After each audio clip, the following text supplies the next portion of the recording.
Oui, merci. Je voulais revenir sur la question du budget annexe et de son orientation. On entend beaucoup depuis quelque temps, et aujourd'hui en particulier, dans les rangs de l'opposition, qui a d'ailleurs déposé des amendements en ce sens, la question d'élargir le champ du budget annexe, avec l'idée que ce budget pourrait être affecté à des sujets plus urgents ou plus importants. Rappelons que le principe du budget annexe est de compenser, via la taxe d'aménagement, les infrastructures qui détruisent la biodiversité.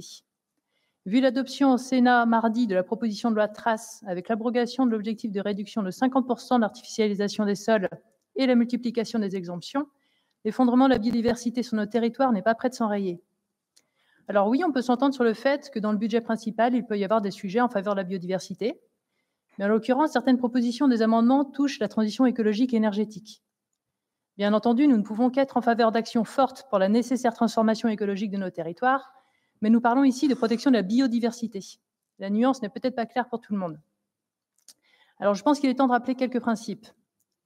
L'effondrement de la biodiversité est présenté par la communauté scientifique comme étant bien plus grave et plus impactant encore que le dérèglement climatique.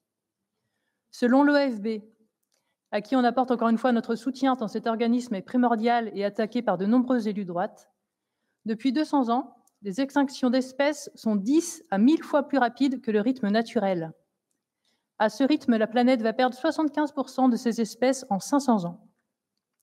68% des populations de vertébrés ont disparu entre 1970 et 2016.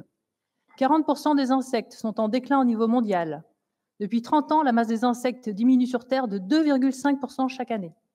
66% des milieux marins sont détériorés. 15 milliards d'arbres sont abattus chaque année dans le monde. Je pourrais vous donner encore de nombreux chiffres dont toutes les espèces sont impactées. Mais j'ai bien conscience que ces chiffres n'émeuvent pas tout le monde, que certains n'ont toujours pas conscience que nous faisons partie d'un écosystème. Alors parlons du lien entre biodiversité et activité humaine. Notre agriculture dépend à 75% des insectes pollinisateurs. Nous parlons donc de notre alimentation. 70% des médicaments et anticancéreux proviennent directement des réservoirs naturels. Le rapport de la Banque mondiale de juillet 2021 estime que l'effondrement de certains services écosystémiques fournis par la nature, comme la pollinisation sauvage, la nourriture issue de la pêche marine et le bois provenant des forêts naturelles, pourrait amputer le PIB mondial de 2700 milliards de dollars par an d'ici à 2030. Sur le budget annexe, les agentes et agents du département font des opérations de reméandrage des cours d'eau, de restauration des zones humides, de plantation de haies bocagères, des opérations qui permettent au territoire d'être plus résilient en cas de sécheresse et de forte chaleur, qui nous impactent déjà et nous impacteront de plus en plus, mais aussi en cas d'inondation.